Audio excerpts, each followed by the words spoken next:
Welcome to Panda Tale. I hope you have a great time listening to the story. If you enjoy it, don't forget to give me a like, leave a comment, and subscribe. I am the precious daughter of the General's manor. Half a month ago, I fell so lovesick I couldn't even eat. My maid Emma advised me, "Miss, even if you die on this bed, the Minister of Rights won't spare you a glance." I shot up from bed. So how do I make him look at me? A month ago, the court appointed a new Minister of Rights named Thomas Whitmore, bright eyes, rosy lips, white teeth, truly captivating. Only his temperament was too cold. The first time we met, I deliberately fell into his arms. He closed his eyes and pushed me away. He said, "Miss White, please show some self-respect."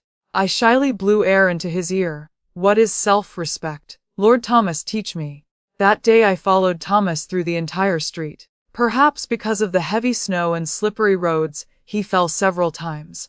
Only when I saw my father did I stop following him. From then on, whenever Thomas saw me from afar, he ran faster than a wild horse. But not seeing Lord Thomas every day made me lovesick. Emma brought pastries to me. "Miss, eat a little. If you starve yourself thin, you won't be able to love the next person," I said earnestly. "Emma, I'm serious. He's different. He's not like other men." That day I asked Thomas, "What is self-respect?" He held an oil paper umbrella 3 feet away from me, his ears red but voice calm. "Miss White, this is self-respect. He doesn't love my status as the General's only daughter. He doesn't love my beauty." Emma interjected, "Doesn't love you at all?" I replied, "Aren't I trying to make him love me?" I sadly broke a fluffy cake into 8 pieces, eating one. If Thomas were a fluffy cake, that would be nice. Just after eating one piece, Emma was already measuring my waist. "Miss, if this waist gets even a fraction bigger, it won't be beautiful anymore. Madam will punish us again." I lay on the bed, depressed and dizzy. Others don't understand why I always like lying on this bed. Actually, I'm just so hungry I'm dizzy and can't walk. Since childhood, as the General's only daughter, father and mother had great expectations of me. Being good at music, chess, poetry and painting wasn't enough. I had to stand out, like a crane among chickens. Not reading well, not playing instruments well, not writing well, all were capital offenses. When I was young with a high fever, I cried, "Mother, mother, I don't want to practice music anymore." After that, I was locked in the General's ancestral hall to reflect on my mistakes. Mother sat on her high chair, looking at me coldly. "In the future, you will enter the palace to serve His Majesty. How can you be so lazy?" From then on, no matter how uncomfortable, I gritted my teeth and endured, because I knew every inch of flesh on my body was tied to the future of the General's manor. But now His Majesty is almost 40. Thinking about looking at those beauties in the harem every day, coaxing that old man, sleeping with that old man, my tears fell. Others only know I'm elegant and self-respecting, the General's unmarried daughter who stirs hearts before even debuting. Who knows, I'm becoming more twisted by the day. I can't meet handsome men. If I do, I fall for them. It's terrifying. And Thomas was particularly unlucky. Every day he was forced to receive my soggy love letters. Even his appearance had withered a bit. Emma couldn't stand watching me lovesick. "Miss, the Regent Prince has recently returned to the capital." She tempted me. "I heard he's divinely handsome, tall and mighty, with legs longer than a person's life." I pondered, he must have trampled many lives under his feet. How else could his legs be so long? Emma glanced at me and continued, "I guarantee once you see him, you won't have any more lovesickness." "No, I won't go look." What a pity. Oh, I pretended to have overcome my addiction. Then let him feel regret. I'm not stupid. I love men. Who don't love trouble? This Regent Prince, named Alexander Blackwood, is the Emperor's younger brother. Raised under the Emperor's wing since childhood, spoiled beyond measure. 5 years ago, during the night of the coup, he massacred the palace, broke through the city gates, helped his elder brother seize the throne. Afterwards, because he killed too many, he went to meditate at a temple. This is a terrifying, bloodthirsty man, not the gentle, courteous, handsome young lord I like. I heard Alexander returned to court because the emperor forced him. This master has come. of age to marry, but to this day doesn't even have a single concubine. The emperor is anxious. Since his return, all the noble ladies in the city dare not leave their homes, fearing the regent prince will fall for them at first sight. Only I, disregarding danger, went out to hide on the road after court, forcing a chance encounter with Thomas. But Thomas was too self-respecting. As soon as I appeared, he stammered, his face composed. What a coincidence. Lord Thomas. I approached him. The snow is so heavy. I happened to bring an umbrella. Shall we go together? He truly was gentle, even his refusal was polite. After walking a distance, Thomas suddenly stopped. Miss White, you live in the East District. I live in the West District. I wiped sweat from my forehead, stammering, is that so? Thomas handed the umbrella to me. It's dangerous outside lately. Don't go out. He sent someone to escort me back to the general's manor. I was so angry I couldn't swallow. What a blockhead. After a month, he still doesn't understand. Thinking of this gave me a terrible headache. My maid Emma, seeing me increasingly haggard, feared. She said, Miss, you're not really moved, are you? This cannot be. If you don't enter the palace, we can only wait for death. The entire general's manor knew I would enter the palace. This was unavoidable. Emma worried I wouldn't listen and would get them all killed. Meanwhile, I lay in bed continuously falling ill.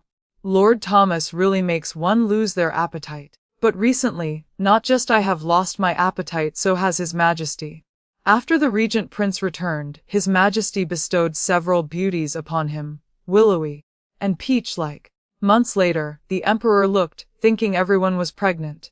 Upon closer inspection, the beauties were plump big bottoms, round waists. All shyly said the regent prince likes plump women. The servants tried very hard to please him. Those round figures really showed effort. For a time, the entire capital knew the regent prince liked plump beauties, the fatter the better. The emperor's face turned green with anger. At this time, my father suggested sending me to the palace. He was scolded by the emperor until his eyes were ringed with dark circles. The next day, the emperor ordered ministers to present their daughters for the 100 Flowers banquet. If favored by the regent prince, they'd go straight to the bridal chamber. When news spread, my mother went crazy, saying if anyone goes, I go. Lully must enter the palace as a consort. What if she's favored? Father nodded, locking me up and declaring me ill to outsiders. I heard the two adults loudly scheming. For the first time in 17 years I learned to resist. Father, the regent prince likes plump beauties. I propped myself on my slender waist, and said, rather than offending His Majesty, why not give him some face? Indeed, too many daughters claimed illness. The emperor said bring them in coffins to attend the banquet. If favored by the regent prince, they could have a ghost marriage. The day of the banquet, I dressed like a peacock. Emma had long lost hope, asking me, Miss, do you love the regent prince this time? I was a bit embarrassed. Not to seduce Thomas. Actually, Thomas is the empress's nephew. As long as I stand out, I can definitely catch eye. The empress's eye. If she personally arranges a marriage between Thomas and me, even 10 fathers couldn't stop this heaven-sent match. Emma suddenly realized. Miss, so you like Lord Thomas but have such cunning schemes. Where is all this love at first sight? I said calmly. Remember, only by being careful at every step can we avoid the old man. At the 100 Flowers banquet, men and women sat separately.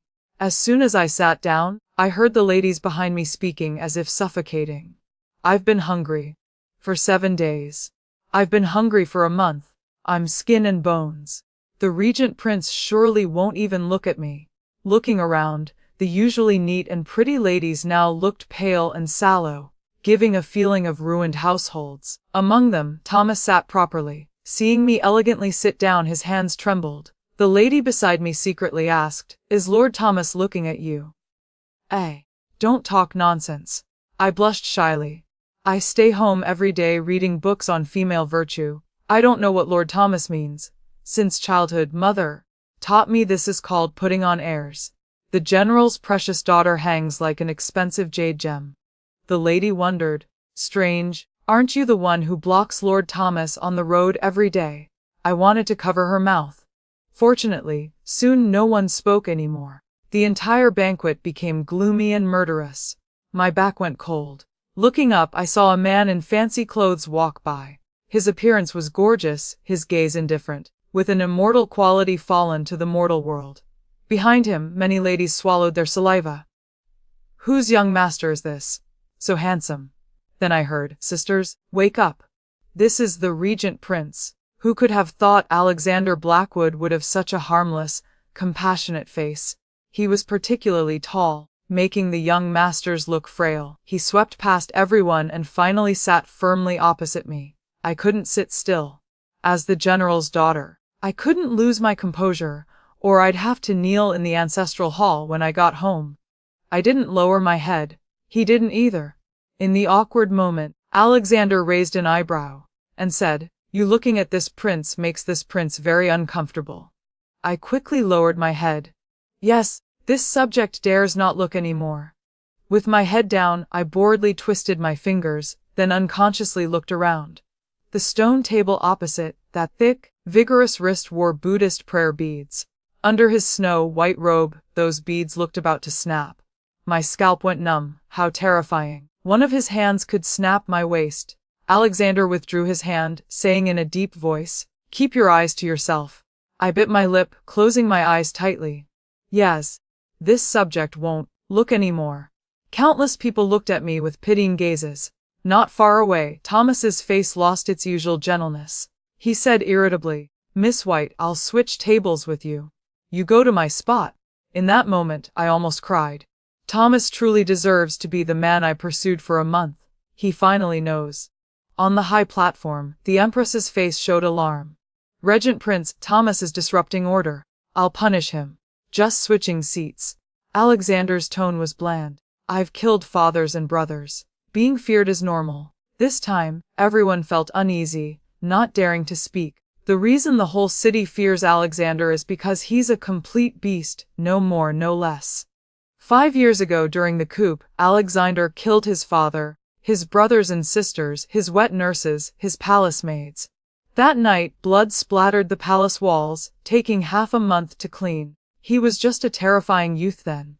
But even if this one wears Buddhist robes in the temple, doing good deeds daily, he's still a beast. The Empress forced a smile, telling me to perform a dance. I wanted to seduce Thomas, so I danced passionately like fire. During it, I turned to look at him. What I saw made me furious. Thomas, as if possessed, stared fixedly at Alexander. His gaze was infatuated, yet he showed a smile that made all living beings lose their souls. His right hand raised a cup, inviting him to drink. These two, while I wasn't paying attention, actually got along so well. The trend of admiring men is popular. I thought Thomas was self-respecting. I didn't expect he ultimately wasn't so self-respecting. I danced up to Thomas's face, full of indignation. He looked up at me. This look had some tenderness. I was about to smile, but some damned person threw a wine cup on the ground. I missed my step and kicked the person opposite. Thomas fell into the water with a splash. Someone choked up. "What just fell?" "The Regent Prince." The Regent Prince was kicked into the water. The first to jump into the lake was me. The one who fell wasn't the Regent Prince, it was clearly me. If Alexander died, tomorrow the general's manor would have several headless corpses, including me. At the bottom of the lake, I pulled him up, but he was so heavy. Alexander squinted at me drunkenly, blowing bubbles in the lake. Before he could play himself to death, I cruelly pressed my lips to his, giving him air. The guards jumped into the lake to save people.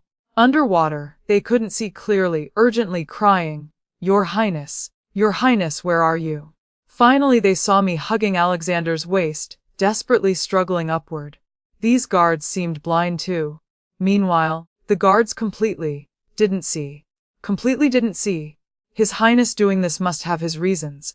I fainted from lack of oxygen. In my daze, someone grabbed my waist and pulled me ashore. That night's banquet ended unhappily. I was locked in the ancestral hall by my father, who beat me harshly with a ruler. "Lully White, put away yourself," proclaimed Clever Thoughts. "You think seducing him means you don't need to enter the palace." My flesh tore painfully, making me dizzy. I gritted my teeth, eyes enduring. Father, for over 10 years I've just been a chess piece to enter the palace. Why haven't I said this sentence? I've endured for over 10 years. I am the general's precious daughter, but I can't even eat my fill. I've suffered countless hardships just for the phrase talented and beautiful. Just to enter the palace as the emperor's consort. If I enter the palace, Father showed a fake smile. Naturally, you're my daughter. But if Alexander seeks accountability, don't blame me for heartlessly killing you myself to appease his hatred. I returned to my room covered in wounds. Emma applied medicine for me, gently asking, "Miss, does it hurt?" My eyes were soulless. It doesn't hurt. I should have anticipated this. But hearing I'm just a chess piece of the White family, the pain still penetrated to the bone marrow, spreading throughout my body.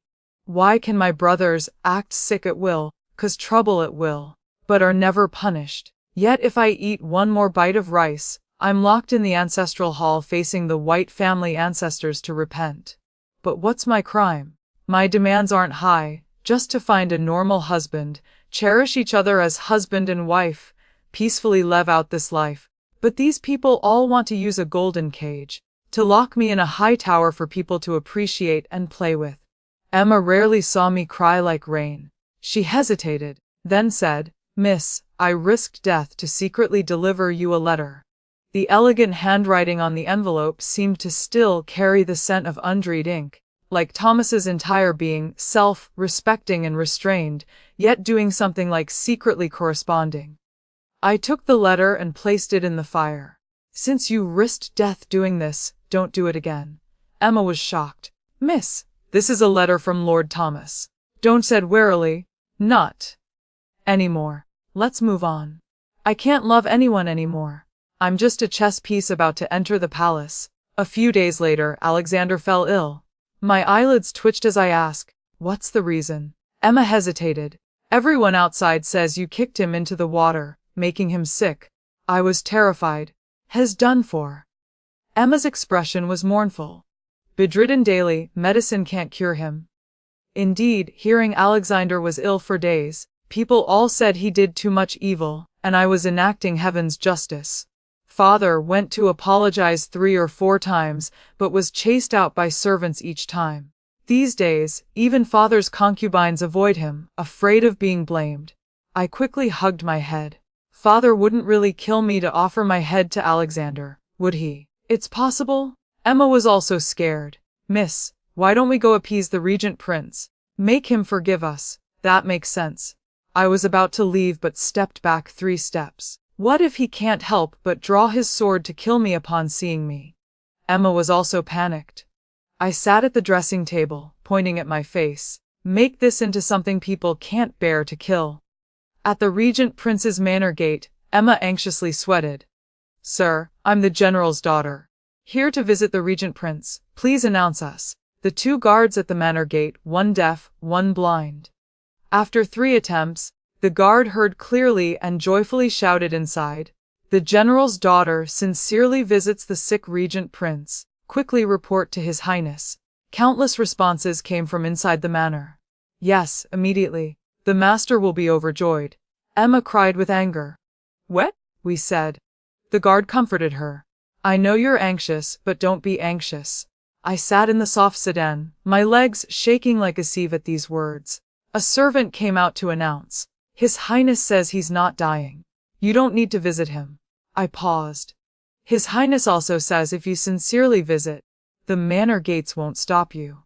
This desire to survive made me especially flattering. I got out of the sedan, looked at the red doors before me, lifted my skirt and entered the manor. Why not visit? Not visit? Alexander's illness showed no pretense.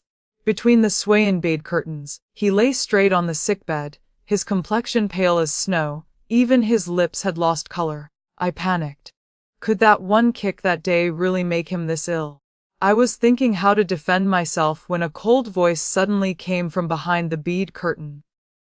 "If you came to see if this prince sleeps peacefully, then you may go," I said softly. "This subject worries daily about your Highness's health. I wonder if you've improved." He indifferently uttered 2 words, "Not well." I quickly knelt. It's all this subject's fault for being reckless that day. It was unintentional. I hope your highness won't blame me, he said venomously. I don't blame you. Then who? I gritted my teeth and had someone bring up a precious jade stone.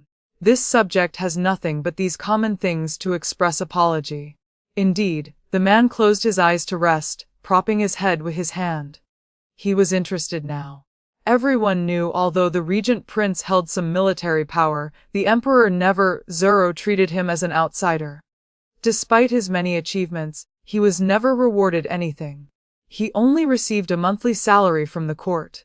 He always rewarded his subordinates, so naturally he was dirt poor.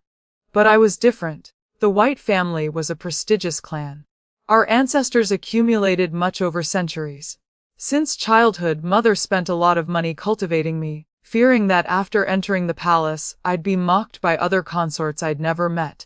I had money. He happened to lack money. Thinking this, I felt the head on my neck was also more stable.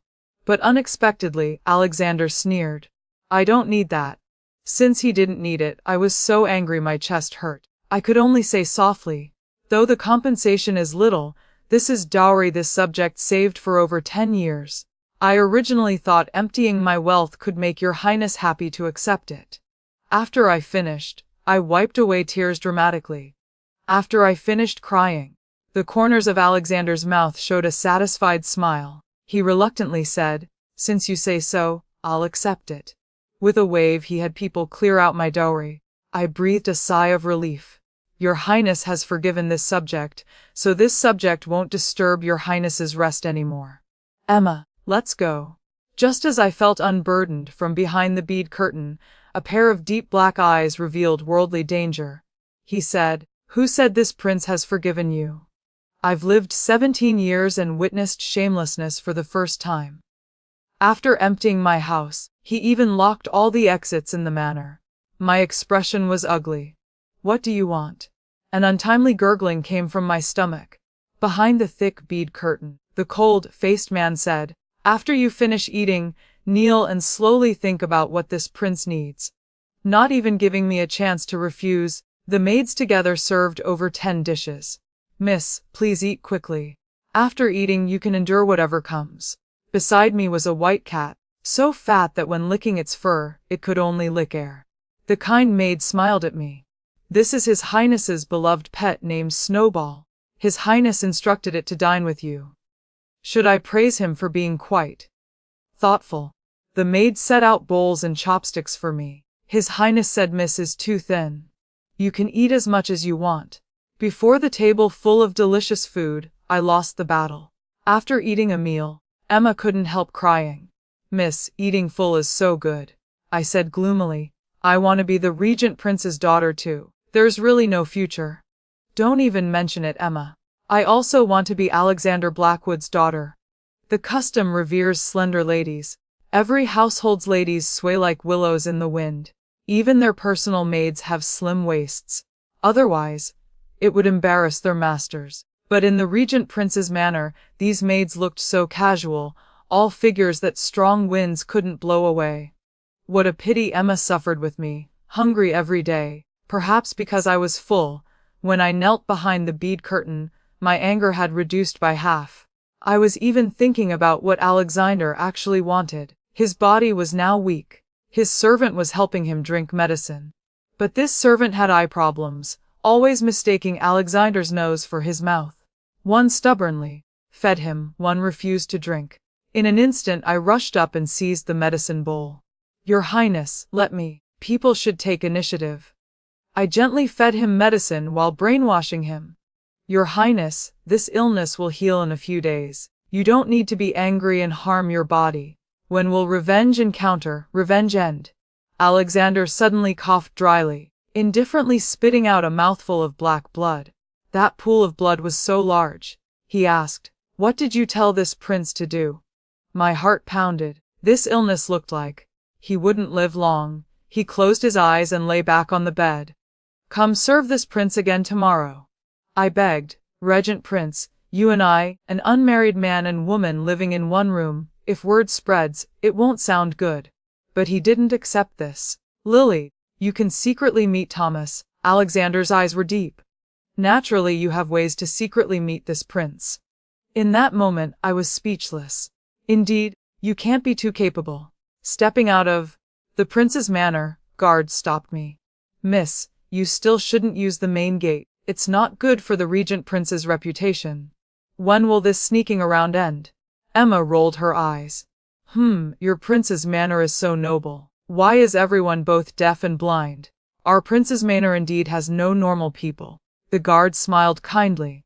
Everyone has congenital illnesses. We're lucky to meet the regent prince so we can make a living. Miss White, our prince is a good person. You'll know later.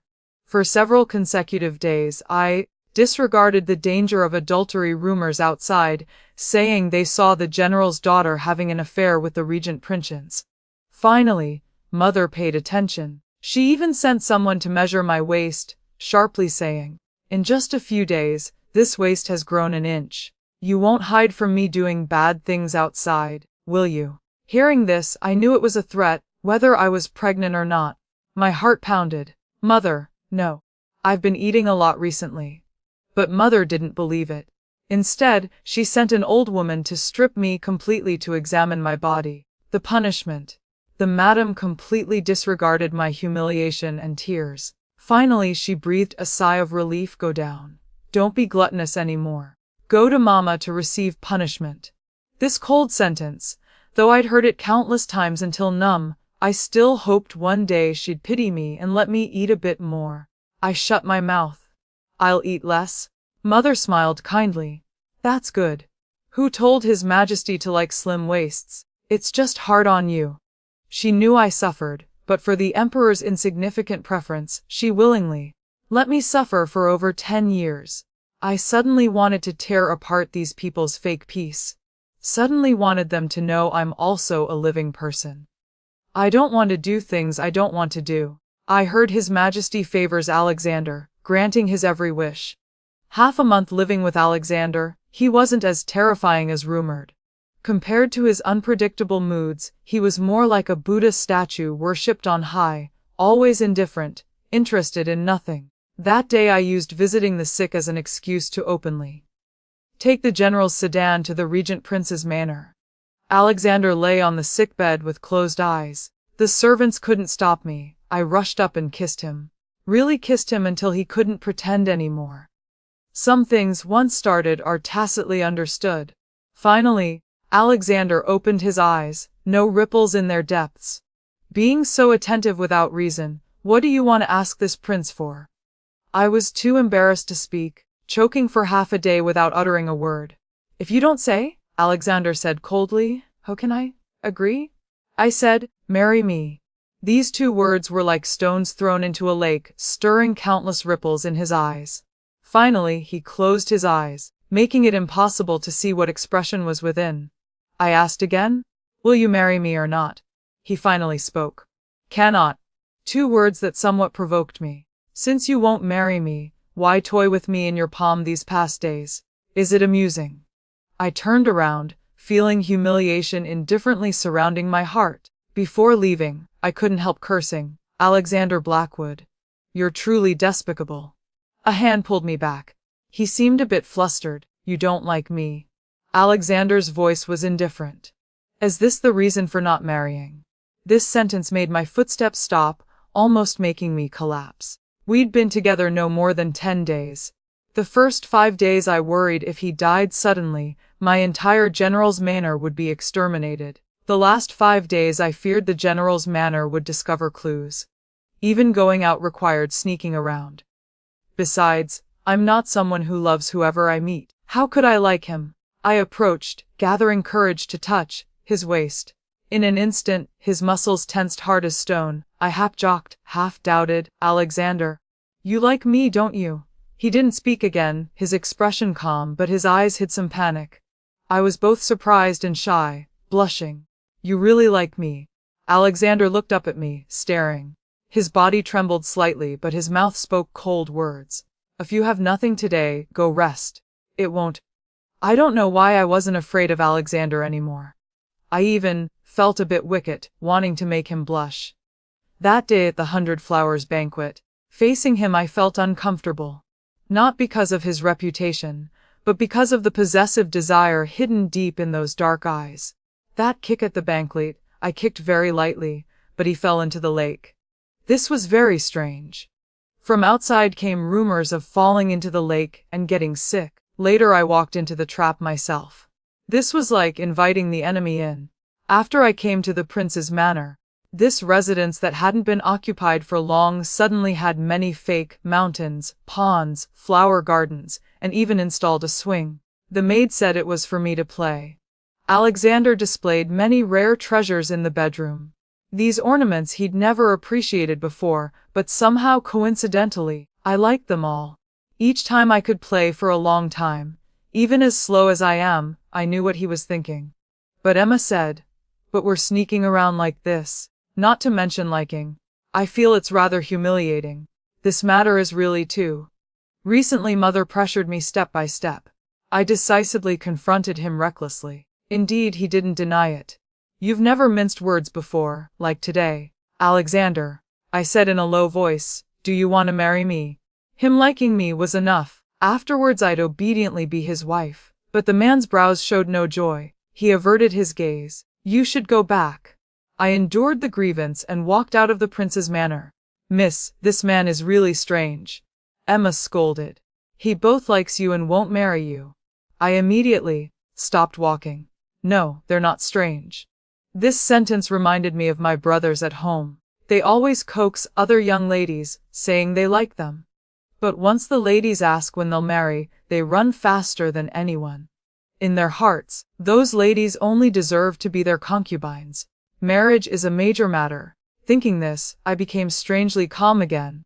Just now, knowing Alexander liked me, I was secretly happy.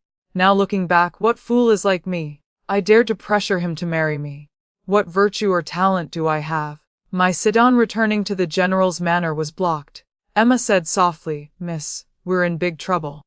I lifted the sedan curtain. It was actually Thomas. Not seeing him for half a month, he'd lost considerable weight, but still radiated a warm, jade-like temperament. "Miss White." Thomas smiled faintly. "Have you read the letter?" I said coldly. "Haven't read it." Threw it away. The corners of Thomas's mouth stiffened slightly. I lowered the sedan curtain. "Lord Thomas, please make way." But he stood motionless. I heard him say, "The letter said I'm willing to petition with Mother for her to arrange our marriage. I just don't know Miss White's intentions." I regretted it now. Such a pure youth, I shouldn't have used him. Initially, Alexander provoked me until I couldn't eat or sleep well. Now seeing Thomas, I felt even more shameless. I couldn't make another mistake. I said seriously, "Thomas, my initial approach to you wasn't pure. Miss White, I knew from the start." Thomas's face was warm. "You didn't want to enter the palace, so you noticed my family background, wanting to rely on me to escape. So he'd always been clear-headed. Miss White choosing a good tree to perch on. There's nothing wrong with that." I barely maintained composure. "Thomas, I don't like you." One sentence made Thomas's face stiffen slightly. He pressed, "Then do you like someone else?" I smiled. "Lord Thomas, is it reasonable for you to ask me such questions?" The general's proper, self-restrained daughter could occasionally be useful. Avoiding all questions I didn't want to answer, Thomas bowed, no longer blocking my sedan. "If Miss White doesn't want to answer, then I'll consider nothing happened." My sedan left. At that time I decided if I later entered the palace, no matter what, I'd whisper in the emperor's ear to promote him. I spent all day in the ancestral hall chanting sutras and praying. One day Emma came with a happy face. "Miss, the regent prince has received retribution." I buried my head copying sutras, actually drawing turtles. Each turtle's back had a character that together spelled Alexander's name before my ancestors. I cursed him to be a turtle in his next life. I put away the turtle drawing and asked, "What happened to him?" Emma smiled. "Recently his illness worsened, and now he's gone deaf." I casually answered, "Oh." Emma looked at me strangely. "Miss, you seem off?" "Where am I off?" "You have worries." Of course I was tearing up paper turtles. Meeting turtles, who wouldn't have worries? Outside the ancestral hall, Mother led a group of maids past. I fearfully hid the messy papers in my hands, then pretended to seriously copy sutras. Mother stared at me, making me cold all over. After a long time, she suspiciously said, "Lily, you haven't been causing trouble lately, have you?" I trembled. "I haven't. Today the Empress invited me to bring you to the palace. Mother thinks you might meet His Majesty. You must seize this opportunity." My scalp went numb. What I didn't want to happen finally came so quickly. The day entering the palace, I fasted all day just because Mother said my waist would be slimmer. This banquet was more like a family gathering. The Emperor and Empress sat in the main seats. After I sat down, I saw Thomas. He was looking at me. I obediently sat beside Mother, listening to the adults' polite talk. The Empress's gaze fell on me. I heard Lily is intelligent and clever, already famous among the noble ladies. Mother smiled. "She's a mischievous girl." The Empress also smiled, waving her hand. "This palace also has a nephew named Thomas, intelligent and upright." As soon as these words came out, Mother's face turned deathly pale, unable to sit still. I pressed my lips together. Indeed, the Empress wanted to arrange a marriage between Thomas and me. I stood up but was forcefully pressed down. Mother looked embarrassed toward the Emperor in the main seat. "Actually, Lily already was never loved by Father. Only by cultivating me to enter the palace as a consort did Father feel grateful to her. No wonder she desperately pressured me." I patted her hand. "Mother, once I'm gone, you must take care of your health." In a corner, I saw Thomas, but he quickly disappeared into the crowd. That night I took inventory of the gifts and discovered the Whitmore family had given a Guanyin statue from Thomas Whitmore. Thomas was thoughtful, knowing this was the only thing Alexander wouldn't throw away. Alexander watched me examine it for a long time and asked, "Who gave it?" I answered, "Don't know them. Just remember it." I recorded it stroke by stroke in the ledger. When their family has celebrations, we should reciprocate. Taking inventory of gifts should be the steward's job, but I liked unwrapping things. Tonight I must touch all these silks, brocades, and jewels, then lock them in the warehouse. Alexander rubbed against my waist. "The celebration candles are almost burnt out. We should rest." "Wait." I was a bit afraid. "I still have 10 gifts I haven't unwrapped." "But I forgot." He didn't hear. Heaven and earth spun as I was embraced and kissed, and placed on the bed. What followed was a night of red candles and warm curtains. On our wedding night he made me call him husband, over and over. I was so angry I blushed and pushed him away. "You can't hear anyway? Are you teasing me?" Alexander said deeply. "Can't hear what?" So he could hear. Half a year later, prepared to return to his fief, I said reluctantly, "I don't want to go." Immediately decided, then postpone another half year. "But this place isn't safe. I was born and raised here. How is it unsafe?" A month later, I was captured and brought to the palace. The Emperor sat opposite me, playing with my heart. That day I saw Alexander somberly agree. He said in a low voice, "Release my wife. You can do whatever you want with me." At this moment I immediately forgot to cry. So this was the reason Alexander initially didn't want to marry me. The Emperor had always been wary of him. He wanted him to marry and have children only to give Alexander more weaknesses, making it easier to control him. He'd been poisoned before. The culprit was the Emperor. The Emperor spoke. "I want you to hand over military power. Hand over your elite troops." This condition made me want to bite my tongue and kill myself. From his mouth, I was absolutely not just military power or elite troops, but Alexander's life, the armor he used to protect me. This emperor 5 years ago could kill his father, elder brothers and subordinates for his own desires, then blame his teenage brother. He fundamentally wasn't human. Alexander looked at me meaningfully. "Imperial brother, keep Lily with you for now. I need to think about this for 2 days." He stood a foot away from me and said, "Don't be afraid. I'll definitely get you out." I nodded. "Okay." The emperor agreed. 2 nights later, at midnight, he led troops to storm the palace, blood everywhere, rescuing me. All night returning to the fief, I cried terribly. "If I'd known, I wouldn't have married you." He was fine alone. Now with me and the child in my belly, he was constrained everywhere. He just smiled. "Having weaknesses is also quite good. When I die, someone will cry for me." Initially, Alexander returned to the capital with only one purpose. He wanted to bring someone back to his fief. But 5 years ago, the The little lady who said she'd marry no one but him had long forgotten him. He still had someone in his heart. How laughably sad. 5 years ago, the night of the coup, he witnessed his brother kill all their relatives while he took the blame, being cursed as a beast. That little lady held his hand and said, "Brother saved me. You're a good person. Go tell others you're not a beast." Brother doesn't dare speak. Sister will speak for you. These words moved me to tears. Who is this? I want to personally thank her. Alexander asked. Thank her for what? Thank her for forgetting me. I said seriously, I know all the noble ladies in the capital. Who is this? The jar of vinegar was overturned. He also smiled. As soon as I returned to the capital, you went to great lengths to seduce people. That waist swayed quite happily. Little demon. I smiled even more perversely. So what? Alexander said. So I seduced the man you wanted to seduce. Lily white as you. Alexander frowned. You forgot me. I immediately remembered. That year father brought mother and me to the palace banquet. Suddenly there was an incident in the palace.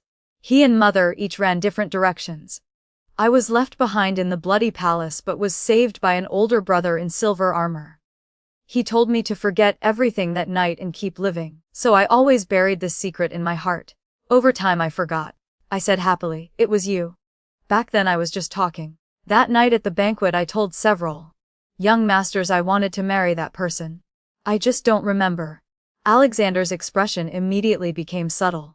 Back then, who else did you say this to? Facts prove jealousy doesn't disappear, just transfers from one person to another. That spring, the 3-year-old little heir was round and plump. In an environment where everyone was thin, he was criticized by his beloved miss for being fat. He refused to eat. His mother coaxed him. Baby isn't fat. Baby is just chubby, but they say I'm fat to death. The little hare was angry. But if I get thinner, even, I won't be able to walk. His mother secretly smiled. Mother, am I really fat? The little hare asked anxiously. His mother thought seriously for a moment. People who like you won't say you're fat. They'll only say you're adorable. One day you'll meet someone who sees everything about you as good. You don't need to force yourself for anyone. The story ends here. Thank you everyone for listening. Remember to subscribe and hit the notification bell to hear more stories. Thank you.